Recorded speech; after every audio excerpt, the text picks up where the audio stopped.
Primeira Epístola do Apóstolo, segundo João. O que era desde o princípio, o que ouvimos, o que vimos com os nossos olhos, o que temos contemplado e as nossas mãos tocaram da palavra da vida.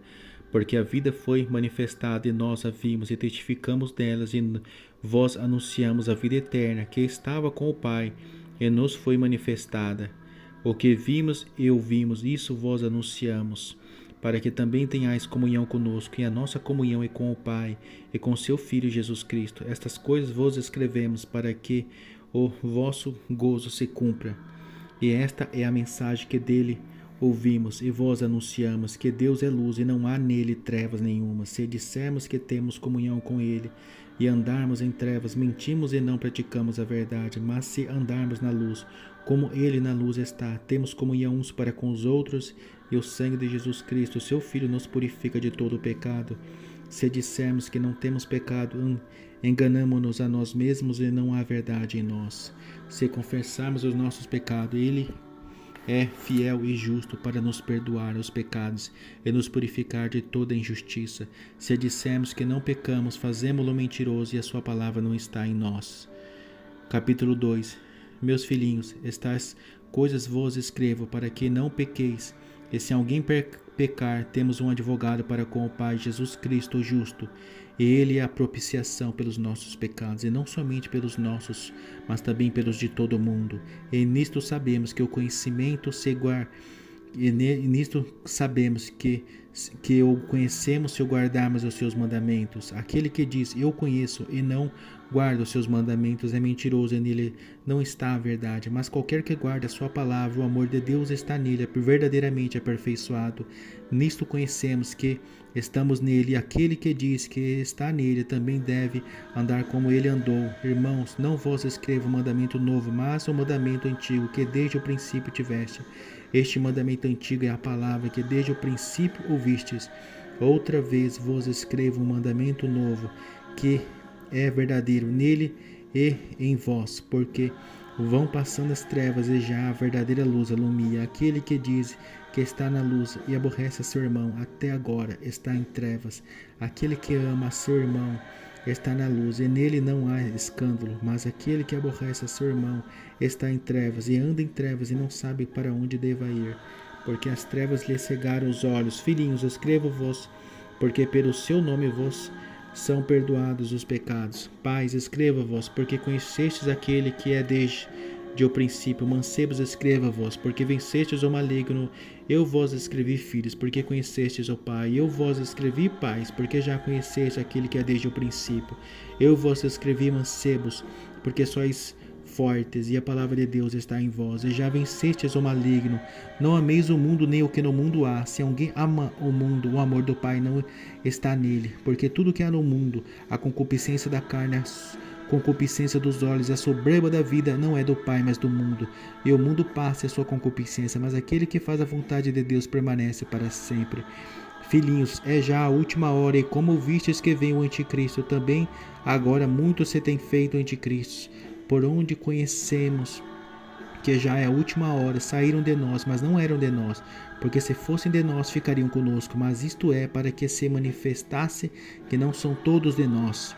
E vós tendes a unção do Santo e sabeis tudo. Não vos escrevi porque não soubesses a verdade, mas porque a sabeis, e porque nenhuma mentira vem da verdade. Quem é o mentiroso senão aquele que nega que Jesus é o Cristo, é o anticristo?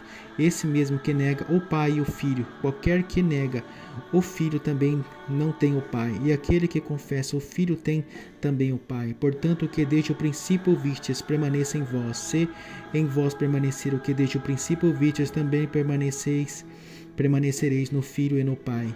E esta é a promessa que ele nos fez, a vida eterna.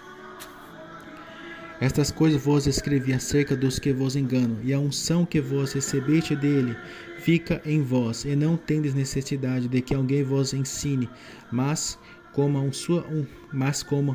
A sua unção vos ensina todas as coisas, e é verdadeira e não é mentira, como ela vos ensinou, assim nele permanecereis. E agora, filhinhos, permanecei nele, para que, quando ele se manifestar, tenhamos confiança e não sejamos confundidos por ele na sua vinda. Se sabeis que ele é justo, sabei que todo aquele que pratica a justiça é nascido dele. Capítulo 3. Os filhos de Deus. Vede quão grande caridade nos tem concedido o Pai, que fossemos chamados filhos de Deus. Por isso o mundo nos não conhece, porque o não conhece a Ele. Amados, agora somos filhos de Deus, e ainda não é manifestado o que havemos de ser, mas sabemos que quando Ele se manifestar, seremos semelhantes a Ele, porque assim como é, o veremos. E qualquer que nele tem esta esperança, purifica a si mesmo, como também Ele é puro. Qualquer que comete pecado também comete iniquidade, porque o pecado é a iniquidade, e bem sabeis que ele se manifestou para tirar os nossos pecados, e nele não há pecado. Qualquer que permanece nele não peca, qualquer que peca não o viu nem o conheceu. Filhinhos, ninguém vos engane, quem pratica a justiça é justo, mas assim como ele é justo. Quem comete pecado é do diabo, porque o diabo peca desde o princípio. Para isso o Filho de Deus se manifestou, para desfazer as obras do diabo. Qualquer que é nascido de Deus não comete pecado, porque a sua semente permanece nele, não pode pecar, porque é nascido de Deus. Nisto são manifestos os filhos de Deus e os filhos do diabo. Qualquer que não pratica a justiça e não ama seu irmão, não é de Deus, porque esta é a mensagem que ouvistes desde o princípio, que nos amemos uns aos outros, não como Caim, que era do maligno e matou a seu irmão. E por que causa o matou? Porque as suas obras eram más e as de seu irmão justas. Meus irmãos, não vos maravilheis. Se o mundo vos aborrece, nós sabemos que passamos da morte para a vida, porque amamos os irmãos. Quem não ama seu irmão permanece na morte. Qualquer que aborrece a seu irmão é homicida, e vós sabeis que nenhum homicida tem permanecente nele a vida eterna. Conhecemos a caridade nisto, que ele deu a sua vida por nós, e nós devemos dar a vida pelos irmãos. Quem tiver bens do mundo, e vendo seu irmão necessitado lhe cerrar as suas entranhas, como estará nele a caridade de Deus? Meus filhinhos, não amemos de palavra nem de língua, mas por obra e em verdade. E nisto conhecemos que somos da verdade, e diante dele asseguraremos nossos corações, sabendo que, se o nosso coração nos condena, maior é Deus do que os nossos corações, e conhece todas as coisas. Amados, se o nosso coração nos não condena, temos confiança para com Deus, e qualquer coisa que lhe pedirmos dele a receberemos, porque guardamos os seus mandamentos e fazemos o que é agradável à sua vista. E o seu mandamento é este, que criamos no nome de seu Filho Jesus Cristo, e nos amemos uns aos outros segundo o seu mandamento. Aquele que guarda seus mandamentos, nele está, e ele nele. E nisso conhecemos que ele está em nós, pelo Espírito que nos tem dado. Capítulo 4. Os falsos profetas. Amados, não creiais a todo espírito, mas provai se os espíritos são de Deus, porque já muitos falsos profetas se têm levantado no mundo. Nisto conhecereis o Espírito de Deus. Todo espírito que confessa que Jesus Cristo veio em carne é de Deus, e todo espírito que não confessa que Jesus Cristo veio em carne não é de Deus. Mas este é o espírito do anticristo, do qual já ouviste que há de vir, e és que está já no mundo. Filhinhos, sois de Deus, e já os tendes vencido, porque maior é o que está em vós do que o que está no mundo. Do mundo são, por isso falo do mundo, e o mundo os ouve. Nós somos de Deus. Aquele que conhece a Deus ouve-nos. Aquele que não é de Deus não nos ouve. Nisto conhecemos nós o espírito da verdade e o espírito do erro. Amados, amemo-nos uns aos outros, porque a caridade é de Deus, e qualquer que ama é nascido de Deus e conhece a Deus. Aquele que não ama não conhece a Deus, porque Deus é caridade. Nisso se manifestou a caridade de Deus para conosco, que Deus enviou seu Filho unigênito ao mundo para que por ele vivamos. Nisto está a caridade, não em que nós tenhamos amado a Deus, mas em que ele nos amou a nós e enviou seu Filho para a propiciação pelos nossos pecados. Amados, se Deus assim nos amou, também nós devemos amar uns aos outros. Ninguém jamais viu a Deus. Se nós amamos uns aos outros, está em nós e em nós é perfeita a sua caridade. Nisto conhecemos que estamos nele e ele em nós, pois que nos deu do seu Espírito, e vimos e testificamos que o Pai enviou seu Filho para Salvador do mundo. Qualquer que confessar que Jesus é o Filho de Deus, Deus está nele e ele em Deus. E nós conhecemos e cremos no amor que Deus nos tem. Deus é caridade, e quem está em caridade está em Deus, e Deus nele. Nisto é perfeita caridade para conosco, para que no dia do juízo tenhamos confiança, porque qual ele é, somos nós também neste mundo. Na caridade não há temor, antes a perfeita caridade lança fora o temor, porque o temor tem consigo a pena, e o que teme não é perfeito em caridade. Nós o amamos a ele, porque ele nos amou primeiro. Se alguém diz, eu amo a Deus e aborrece a seu irmão, é mentiroso, pois quem não ama a seu irmão, a qual viu, como pode amar a Deus a quem não viu? E dele temos este mandamento, que quem ama a Deus, ame também a seu irmão. Capítulo 5.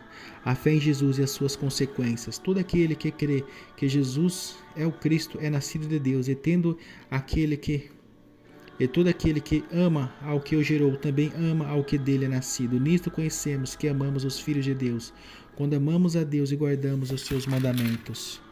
Porque esta é a caridade de Deus, que guardemos os seus mandamentos, e os seus mandamentos não são pesados. Porque todo que é nascido de Deus vence o mundo, e esta é a vitória que vence o mundo, a nossa fé. Quem é que vence o mundo, senão aquele que crê que Jesus é o Filho de Deus? Este é aquele que veio por água e sangue, isto é, Jesus Cristo, não só por água, mas por água e por sangue. O Espírito é o que testifica, porque o Espírito é a verdade. Porque três são o que testificam no céu: o Pai, a Palavra e o Espírito Santo. E estes três são um. E três são os que testificam na terra: o Espírito e a água e o sangue. E estes três concordam num. Se recebemos o testemunho dos homens, o testemunho de Deus é maior, porque o testemunho de Deus é este, que de seu Filho testificou. Quem crê no Filho de Deus em si mesmo tem o testemunho. Quem a Deus não crê, mentiroso fez, porquanto não creu no testemunho que Deus de seu Filho deu. E o testemunho é este, que Deus nos deu a vida eterna. Esta vida está em seu Filho. Quem tem o Filho tem a vida. Quem não tem o Filho de Deus não tem a vida.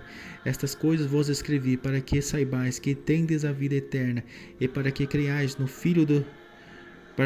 nome do Filho de Deus. E esta é a confiança que temos nele, que se pedirmos alguma coisa segundo a sua vontade, ele nos ouve. E se sabemos que nos ouve em tudo o que pedimos, sabemos que alcançamos as petições que lhe fizemos. Se alguém vir pecar seu irmão, pecado que não é para a morte, orará e Deus dará a vida àquele que não pecaram para a morte. Há pecado para a morte, há pecado que não é para a morte. E por isso digo que há pecado para a morte e pecado que não é para a morte. E por isso não digo que ore. Toda a iniquidade é pecado, e há pecado que não é para a morte. Sabemos que todo aquele que é nascido de Deus não peca, mas o que é de Deus, mas o que de Deus é gerado conserva-se a si mesmo, e o maligno não lhe toca. Sabemos que somos de Deus e que todo o mundo está no maligno. E sabemos que já o Filho de Deus é vindo e nos deu entendimento para conhecermos o que é verdadeiro. E no que é verdadeiro estamos, isto é, em seu Filho Jesus Cristo. Este é o verdadeiro Deus e a vida eterna. Filhinhos, guardai-vos dos ídolos. Amém.